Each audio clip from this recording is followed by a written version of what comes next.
Well, how do you do, buckaroos? I am 7 minutes late. I meant to get this started at 7, but then I started having some technical difficulties. So I am pouring my last Guinness Dublin Porter. I've had this around for a few months now. 3.8% from the Brewers Project, a group of enterprising brewers on a quest to explore new recipes, reinterpret old ones, and collaborate freely to bring new ideas to life. A style with origins from our brewers' diaries back to 1796. Dublin Porter is sweet and smooth with malt and dark caramel notes. So there we go.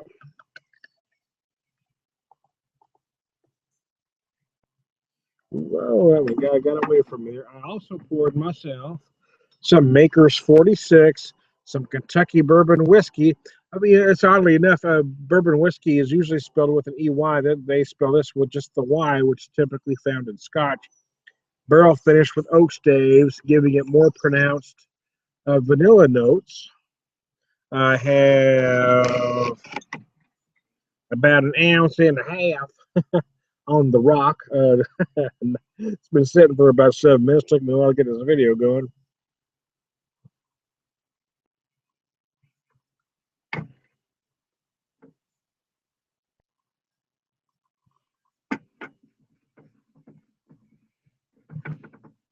So there you go. Here is, I'm using my fossil cove glass. That pours very nicely. My Guinness Dublin Porter. Move that. Put this up in. There we go. Give that Dublin Porter the spotlight. Time. So I've been fooling around. Every time I do these hangout videos, these live videos anyway, I give them a different name. And I make something up that has nothing to do with what I'm going to talk about because, quite frankly, I never know what I'm going to talk about. I don't have any, preconceived topics. I'm just spitballing. So I just make stuff up. So I made one up earlier. Cheetos and porn is a bad idea. All of a sudden, that one got some views for whatever reason. So there you go. I think y'all perverts out there. Somebody's looking for some orange pepper. There's something wrong with you. Anyways, but then I did my next one. I entitled "Spare Swallow." It's up to you, but I got a few going back and forth. But it's like they felt cheated because I never talked about Cheetos or porn in the last video, so now they're mad, man. I kept looking for folks to leave comments. Tell them you didn't talk about Cheetos or porn. We're rather upset with you. So, anyways, yeah. So this is my last one. I've had this sitting around for a few months. It's very nice. They mentioned malt and dark caramel. Yeah, you certainly get those notes. I'm also feeling some anise from it that they don't mention here. That's probably just me. I get that from a lot of dark beers. In all honesty, a lot of big stouts and porters. My taste buds get anise when some don't. Or dark licorice notes. I tend to interpret it that way. That's what it feels like on it. It's a nice beer. So almost has a slight ruby hue to it if you really look at it there. And I'm having my Knob Creek on the rock here.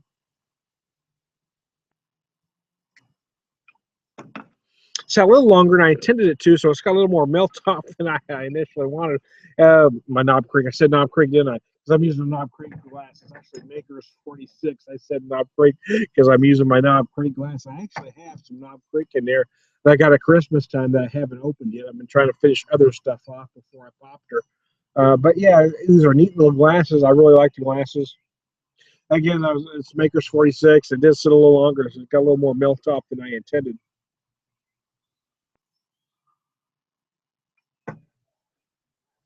Uses additional French oak staves. Those French oak really imparts a lot of additional vanilla notes. This whiskey, you're going to get some, or I personally get some orange-like notes, and then a whole lot of vanilla. It's very nice.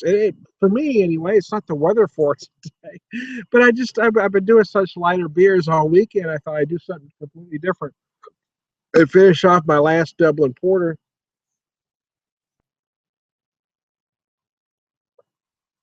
Finish off my last Dublin Porter, pair it with some good bourbon. Because there's a lot of folks with Irish, American Irish roots, and I think that's kind of my upbringing anyway. My dad's father was 100% Irish, while his mother was 100% German. There was a lot of that combination back then, because they had the poorer side of both had similar upbringings. The foods were very similar. A lot of potatoes were used, so you had a lot of the combination. Now, I grew up eating these things, are little hamburger patties. As I've gotten older and studied, looked at uh, uh, culinary backgrounds from different nations, I found the little hamburger patties in German were the frikadelle. Dad never called it that because I imagine that was the Irish side, but it was what we had was very similar to that. So I'm guessing the cooking that Dad had was always a combination of the German and the Irish backgrounds kind of melded together. So now I kind of do. Sorry, when I scratched my ear, I apologize. All of a sudden, I had an itch. When that happens, anyway. So that's kind of what I do. But again, I've said this before. I mean, nothing is etched in stone. These aren't the Ten Commandments. Take the idea of I take the idea of the fricadella, and I kind of make it my own. I take the little hamburger patties or little beef patties or little meat patties. It can be whatever you have, and then look at traditional recipes and make it exactly that way if you want, which I have done in the past. But then get the idea and take it a different way. And I've done them over the years 100 different ways because I like the idea. It's a way to stretch the dollar. You take a pound of meat, you add various herbs and other things to it, you add some flavor, and then you can take a pound of meat and make it stretch among many people. And I know that's why my parents did it, because there was my mom and dad and 5 kids, so you had to make 1 pound of meat last for 7 people. So, and I didn't understand it at the time. Actually, I just thought it was something we ate until I talked to my other friends, and nobody had ever ate anything like we did. We always ate different than my other friends. I always found that kind of odd, but yeah, that's why we ate the way we did, because that's how you make meals last. It does. I do find it interesting though that folks don't seem to do things like that these days. People talk about not having a lot of money or doing this or doing that. You don't necessarily have to buy ramen noodles. You don't necessarily have to buy a whole lot of mac and cheese. There's nothing necessarily wrong with it if that's what you like to do. But if you shop right, you can look at what's marked down, buy that, put it in the freezer, and then find a way to make the meals last. For instance, when we had a chuck roast growing up, we ate the chuck roast, right? And then the next meal, we took what was left, what you had left, possibly if any, and then would make hot beef sandwiches. You make extra gravy, and you have hot beef sandwiches. And then if there's anything left after that, well, if there's any meat left, you can grind it up into hash, or in most cases, you take the bone and it became a beef vegetable soup. You figure out a way to make meals last. You take something and you turn it. Everything became 3 meals. A ham was a ham dinner, you know, and then and then eventually it became bean soup. But you could get 3 meals out of everything if you pay attention. And I think that's what a lot of that seems to be lost these days. I like social programs. To be honest with you, I think there's a reason for WIC. I think there's a reason for welfare. I don't knock those programs. The problem is teachings, or knowledge. We need to show folks that you could take this and buy dried beans and make that into many meals rather than buying ramen noodles and mac and cheese. I mean, healthy food costs more money than cheap food, so we knock people that are poor and fat rather than trying to show them how to cook right. And it's frustrating for me being kind of on the edge. I'm kind of a working poor guy myself. But I've learned, and I'm rather large. I've actually lost about 15 pounds in the past 2 months, but that's a whole other thing altogether. I'm not here to toot my horn. I'm just here to say, rather than knock somebody for being poor, how about we add some education? There we go.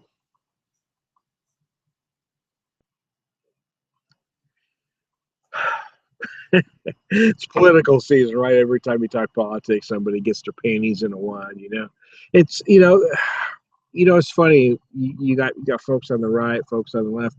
And you've got different, you know, you've got different attitudes about things. You know, folks on the right tend to not like social programs. Folks on the left tend to like social programs, but it's not necessary. It's really about doing it the right way. Social programs are great. There's a reason why we have them. You know,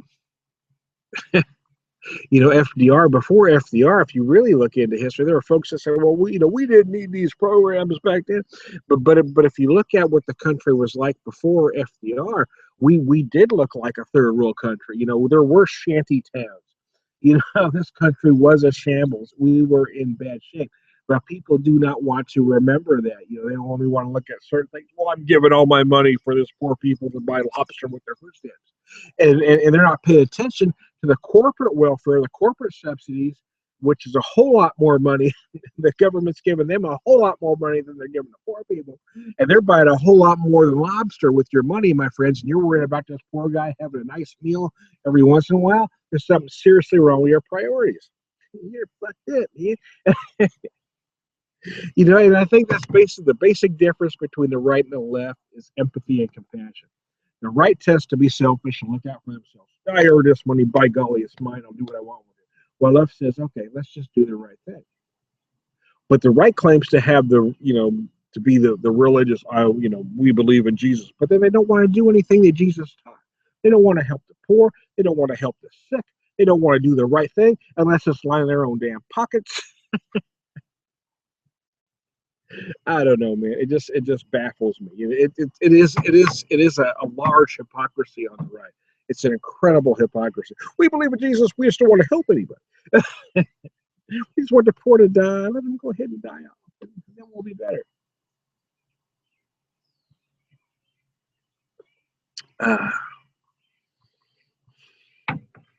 oh yeah, every time we talk politics, somebody gets their panties in a wad. Somebody gets their little panties in a great big wad, and they got to go to the bathroom and scrape them out the ass. Boy, those folks on the right get their knickers in a twist so easy. See, my thing is just doing the right thing. It's not about being right or left. It's just about doing the right thing. It's about treating people. It's having a little empathy. It's about having a little compassion. You know, it's just a little over 3 years ago now that we lost our son to leukemia, and I'm still a little bitter about a few things. You know, it wasn't his fault he got leukemia. It wasn't necessarily my fault that I know of, although I blame myself in a lot of ways. I'm not sure what caused the leukemia, and nobody can give me a straight answer. But there were once we got to the end, there were things that could have happened that didn't happen. And it will always be my belief to the day that I die that if I was a rich man, if my son had a rich father, that somebody would have been able to save, or if not be able to save him, at least give him the treatment that we were denied. And we were denied treatment from a large hospital that I choose not to mention the name at the moment, that says they do incredibly wonderful things. They actually do, but in my case, they weren't obligated to help us, but they had the ability to help us, and they chose not to. If you're going to claim you're this great force, these great people, I think you should help everybody, whether you can actually make a difference or not. They had the opportunity to help us, and they chose not to. So I will never support that organization, and that will always be my belief. That's the problem with this country. It's about money. It's not about doing. It's not. It's become about doing. It's about coming. Got excited there. You say it's about. It's become about money, and it hasn't. We're nothing about doing the right thing.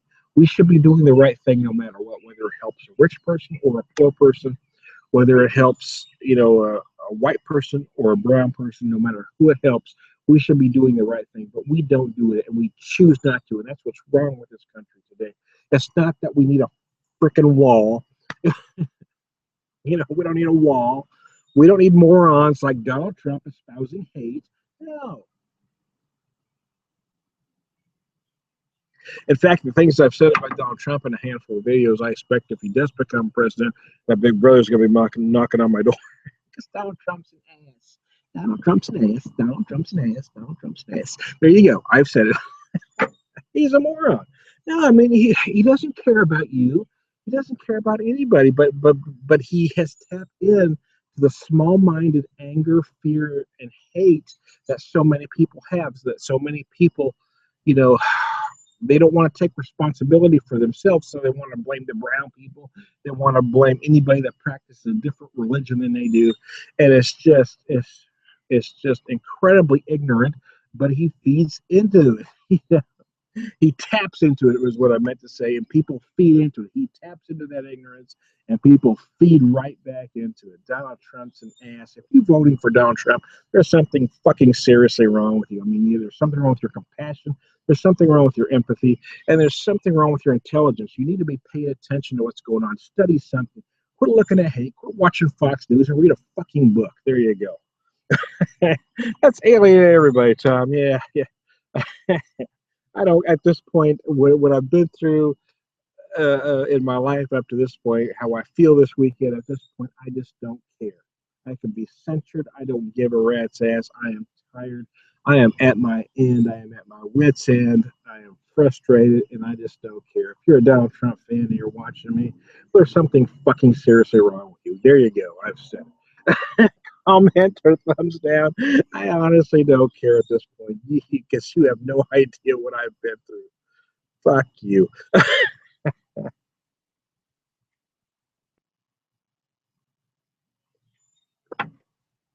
So how about them Dodgers? Oh man, I couldn't help it. I just kind of go off on a little tangent there. It's funny though, I say certain things. I've had some friends and I've had some folks that are friends on social media that have abandoned me at some point because I've said something this way or that way. And sometimes I do it on purpose. I'll be honest with you. Sometimes I intentionally bait the hook. I have to see exactly how far I can go. But I've got friends that know why I do it. They understand, what I'm going through. Yeah, you don't know what kind of pain I'm in. Screw you. I don't care.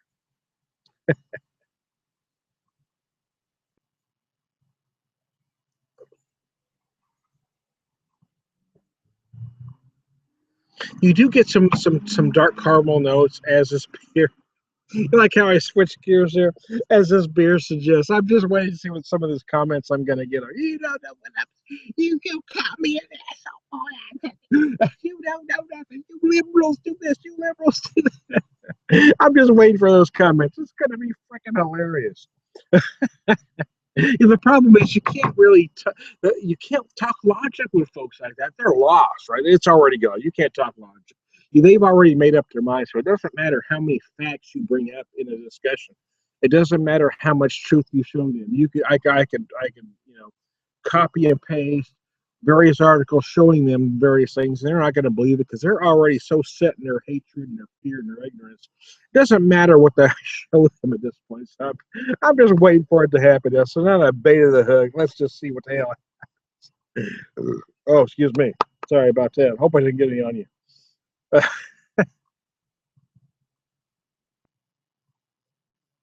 Yeah, there is a difference. A lot of beers will say caramel. This one says specifically dark caramel. There is a bit of a difference. I am getting a lot of roasted barley. I am feeling a lot of those anise notes that I mentioned earlier that they don't mention here. And I think maybe it's just my taste buds because I do taste anise in a lot of dark porters, a lot of porters, a lot of stouts for whatever reason. That roasted barley, that black patent malt sometimes will project those notes of anise. And I guess I'm sensitive to those flavors. They don't mention it as a tasting note, but I swear that's what I'm getting. I've had this a few times now. I get it every time, and I keep thinking, huh, now it's there, and maybe it's me. And I guess that's the point is that we all taste things differently. So many so-called beer reviewers want you to think that however they taste something is exactly how you should taste it. If you taste something different than your favorite beer reviewer, there's nothing wrong with you. It means you both are different people. It's that simple. You don't have to taste it exactly the way they do. It's not a monkey see, monkey do thing. This is why I'm not a fan of Untapped. I'm not a fan of Rate Beer. I'm not a fan of Beer Advocate because I think it propagates a lot of monkey see, monkey do behavior. I'm a fan of individuality. I'm a fan of having a mind of your own. I'm a fan of paying attention, doing some actual book learning. Yeah. Pick up a book if we're talking politics. Read some books if we're talking about beer. Get some Michael Jackson. Learn something. Go out and learn something. How about that? It seems so simple, but it seems not to be. So, anyways, hey, it is approaching 8 o'clock at the Beer Whisper house, and I probably offended just about everybody I could possibly offend at that point. At this point. I may do another video to see if I can offend somebody else. Let's see. I pissed off Trump voters. Well, I mean, they're worth pissing off anyway. I mean, because they're not too bright to start with. They're morons to start with. So they're discretionary. Well, what'd he say? I'm time to be whisper.